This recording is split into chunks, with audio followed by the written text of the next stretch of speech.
আজীবনের ইংরেজি শেখার নিয়ম একসাথে, অর্থাৎ টপ টু বটম যত ইংলিশ আছে সমস্ত ইংলিশের প্রত্যেকটা সেন্টেন্স আমি এখানে দিয়েছি। তবে এই সেন্টেন্সগুলি শুধু আই দিয়ে দিয়েছি এবং নেগেটিভ দিয়ে দিয়েছি।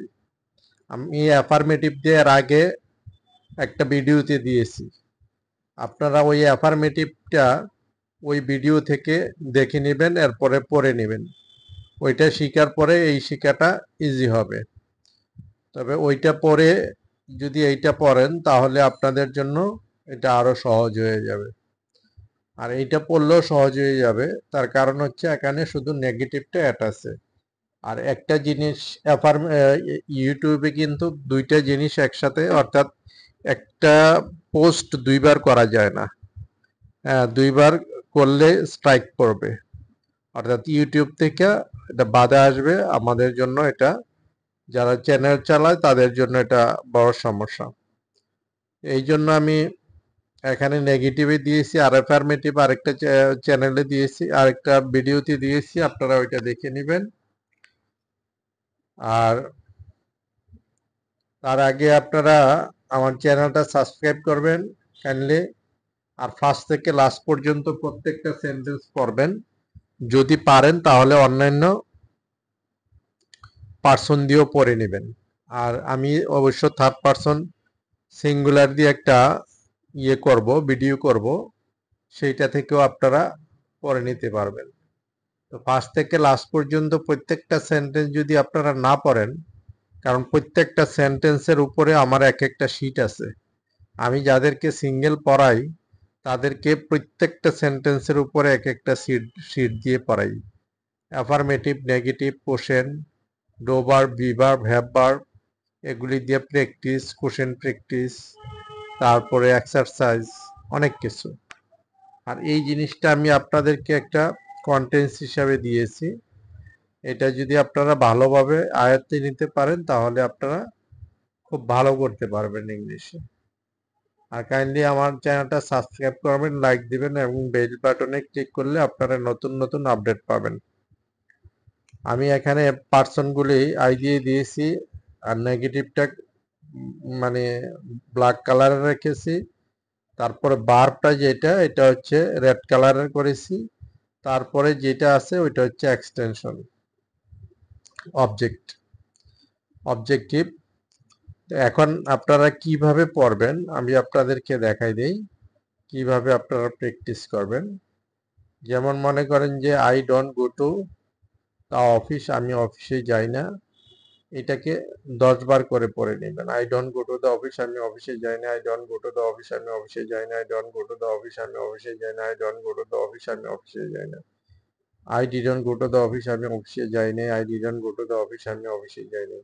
প্রত্যেকটা সেন্টেন্স কিন্তু খুব ডিস্টেন্স না, অর্থাৎ বাংলা মিনিংগুলি এবং ইংলিশগুলি খুব একটা দূরত্ব না। এই জন্য কিন্তু এটা বোঝা খুব কঠিন, যেটার দূরত্ব বেশি। যেমন মনে করেন আমি অফিসে যাই আর আমার অফিসে যাওয়া উচিত, ওইটার একটা দূরত্ব আছে, ওইটা বোঝা যায়। আর যখন আমি অফিসে যাই না আর আমি অফিসে যাই নাই, আমি অফিসে যাইনি, এই কথাগুলি যাই না, যাই নাই, যাইনি প্রায় একবারে কাছাকাছি কথা। এই জন্য এগুলি বুঝতে, মানে এটা না পড়া পর্যন্ত আপনি বুঝে ব্রেইনে সেট করতে পারবেন না।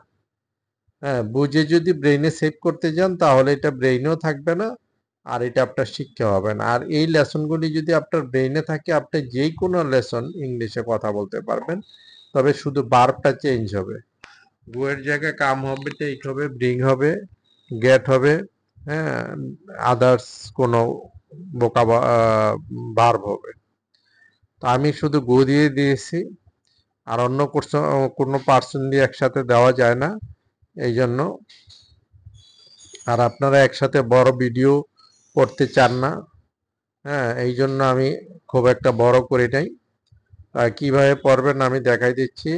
I don't go to the office, আমি অফিসে যাই না। I don't go to the office, আমি অফিসে যাই না। I don't go to the office, আমি অফিসে যাই না। I don't go to the office, আমি অফিসে যাই না। I didn't go to the office, আমি অফিসে যাই নাই। I didn't go to the office, আমি অফিসে যাই নাই। I didn't go to the office, আমি অফিসে যাই নাই। I didn't go to the office, আমি অফিসে যাই নাই। I haven't gone to the office, আমি অফিসে যাইনি। I haven't gone to the office, আমি অফিসে যাইনি। I haven't gone to the office, আমি অফিসে যাইনি। এইভাবে পড়বেন। তবে আমি একবার করে পড়ে যাচ্ছি। আই ওন্ট, ওন্ট মানে will not. I will not go to the office, আমি অফিসে যাব না। I am not going to the office, আমি অফিসে যাচ্ছি না। আমি কিন্তু এখানে গ্রামার উচ্চারণ করতেছি না, কোনটা প্রেজেন্ট কোনটা পাস্ট কোনটা প্রেজেন্ট পারফেক্ট কোনটা ফিউচার কোনটা প্রেজেন্ট কন্টিনিউয়াস কোনটা পাস্ট কন্টিনিউয়াস, এগুলি আমি উল্লেখ করি না। তার কারণ আপনারা গ্রামারেও যাবেন না, টেন্সেও যাবেন না। গ্রামারে যদি যান তাহলে ইংরেজি শেখা হবে না, আর টেন্সে গেলে আপনার ইংরেজিতে কোনো সেন্স থাকবে না। হ্যাঁ, এই সমস্ত জিনিসের কাছেই যাবেন না, গ্রামার বইয়ে ধরবেন না ইংরেজি শিখতে হলে। হ্যাঁ, যেইভাবে আমি নিয়মগুলি দেখাচ্ছি ঠিক সেই নিয়মে আপনারা পড়ে যাবেন। তার কারণ আপনি গিয়ে বলবেন না যে এটা প্রেজেন্ট ইনডিফিনিট, এটা প্রেজেন্ট পারফেক্ট, এটা ফিউচার, এটা প্রেজেন্ট কন্টিনিউয়াস। এই কথাগুলি আপনি ইংলিশ কথার জন্য গিয়ে ওইখানে বলবেন না। তাহলে এগুলি পড়ার দরকার কি, এগুলির নামের দরকার কি? আপনার ইংরেজি শেখার দরকার, আপনি ইংরেজি শিখবেন। যেমন আমি অফিসে যাই না কি, আর আমি অফিসে যাই নাই কি, আর আমি অফিসে যাব না কি, আমি অফিসে যাচ্ছি না কি, আমার অফিসে যাওয়া উচিত নাকি, এগুলি আপনার শেখার দরকার, গ্রামার না। তারপরে পড়বেন I haven't gone to the office, আমি অফিসে যাইনি। I own will not go to the office, আমি অফিসে যাব না। I am not going to the office, আমি অফিসে যাচ্ছি না বা যাইতেছি না। I was not going to the office, আমি অফিসে যাইতেছিলাম না। I have been, I have been going to the office, আমি অফিসে যাচ্ছি না। এই হ্যাভ বিনটার পরে একটা ফর আছে, মানে আমি ফর অথবা সিন্স হবে, আমি এই জন্য আমি ফর দিয়ে রেখেছি। I have been going to the office for 2 days, আমি 2 দিন ধরে অফিসে যাচ্ছি না। হ্যাঁ, যখন 2 দিন ধরে বা যাবত, 2 দিন যাবত বা ধরে হয় তাহলে ফর হবে। আর আমি গতকাল থেকে অফিসে যাচ্ছি না, তখন সিন্স হবে। I haven't gone to the office since yesterday, অর্থাৎ নির্দিষ্ট তারিখ বা সময় যদি বলা হয় তাহলে সেখানে সিন্স হবে। আর নির্দিষ্ট না বলে 2 দিন 3 দিন 2 ঘন্টা 6 ঘন্টা ধরে যাবত এই ধরনের বললে ফর হবে। তারপরে হচ্ছে I can't go to the office, আমি অফিসে যেতে পারি না। I couldn't go to the office, আমি অফিসে যেতে পারি নাই। I will not be able to go to the office, আমি অফিসে যেতে পারবো না, মানে উইল নট বি মানে on. I meant go to the office, আমি অফিসে যেতে পারি না। এই যে couldn't, won't, meant, mind, মাসন্ট, shouldn't, এগুলি কিন্তু আমি এগুলির একটা ভিডিও আমার করা আছে, আপনারা এই ভিডিওটা খোঁজ করে পড়ে নেবেন, very important. I I mightn't go to the office, আমি অফিসে যেতে পারতাম না, হয়তো যেতে পারতাম না। I mustn't go to the office, আমি অবশ্যই অফিসে যাই না বা যাব না।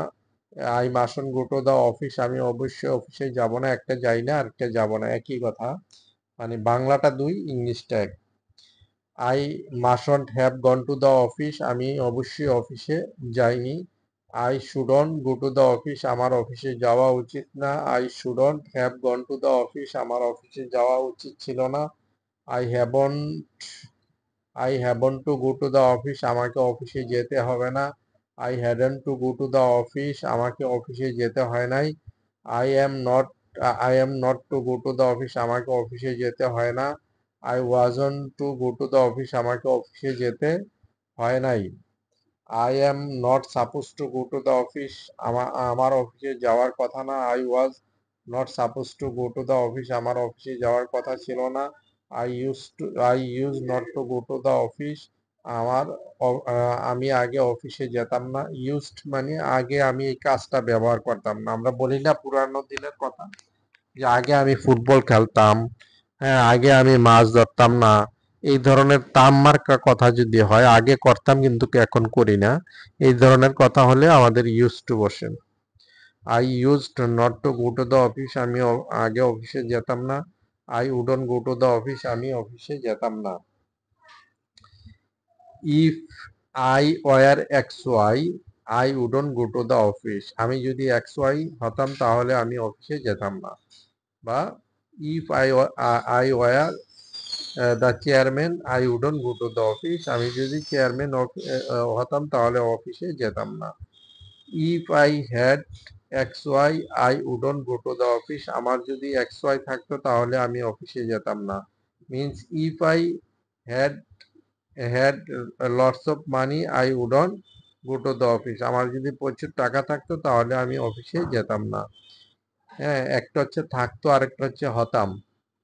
If you went to if you went I wouldn't go to the office, যদি তুমি যেতে তাহলে আমি অফিসে যেতাম না। এটা হচ্ছে ওয়ার্কের কাজ। I don't make him bring, আমি তাকে দিয়ে আনাই না। I didn't make him bring, আমি তাকে দিয়ে আনাই না। I won't make him bring, আমি তাকে দিয়ে আনাবো না। আই এম, ইচ্ছা করলে আমি আরো অনেক তৈরি করতে পারি। I am not making him bring, আমি তাকে দিয়ে আনাচ্ছি না। I was not making him bring, আমি তাকে দিয়ে আনাচ্ছিলাম না। এই ধরনের তৈরি করতে পারি। তবে এই সিস্টেমগুলি কিন্তু আমি যে কোশ্চেনগুলি বিভিন্ন কোশ্চেনগুলি দিয়েছি এই সিস্টেমের মাধ্যমে দিয়েছি। আপনারা যদি এই লেসনটা ভালো করে এই ভিডিওটা ভালো করে পড়ে নেন তাহলে আপনাদের ওই কোশ্চেনগুলি বুঝতে খুব সহজ হবে। তার আগে আপনারা অ্যাফার্মেটিভ যেই আমার একটা ইয়ে আছে, ভিডিও আছে, ওই অ্যাফার্মেটিভ ভিডিওটা পড়ে নেবেন, তাহলে it will be easier then the affirmative. Okay, thank you for today. আল্লাহ হাফিজ।